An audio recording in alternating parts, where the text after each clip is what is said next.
ចាសួស្តីពុកម៉ែបងប្អូនទាំងអស់គ្នាថ្ងៃនេះដែរខ្ញុំសូមធ្វើការបង្ហាញពីប្រភេទរទេះត្រីបង្វិលមួយឈុតថ្មីទៀតហើយចាដែលភ្ញៀវរបស់យើងគាត់បានកំងឥ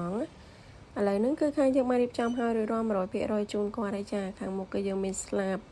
ប្រវែង40បែបហ្នឹងហើយមួយឈុតនេះដែរគឺភ្ញៀវគាត់អាំង8ចង្កាក់ចាយើងអាចអាំងឆ្អិនម្ដង8ត្រីអញ្ចឹងណាហើយខាងក្រោយនេះគឺយើងមានទ្វារបិទបើកដាក់អីវ៉ាន់បានចាហើយកាយផេះកាយអីតម្លាក់តាមនឹងបានណាអានេះចង្កាក់របស់យើងគឺចង្កាក់អ៊ីណុកសុទ្ធតែម្ដងចាហើយឥឡូវនេះយើងមកមើលកន្លែងម៉ូទ័ររបស់យើងអានេះដុំម៉ូទ័រហើយភ្ញៀវគាត់ប្រើជាមួយនឹងការចាប់អាគុយចាអាគុយខ្ញុំចាស់ដែរអត់សូវមានភ្លើងព្រោះអីយើងទុកចោលគ្រាន់តែសាកម្ដងមួយកាលដល់ពេលចឹងវាអស់ភ្លើងដែរអញ្ចឹងវិលរៀងយឺតសាកបានតែបន្តិចព្រោះ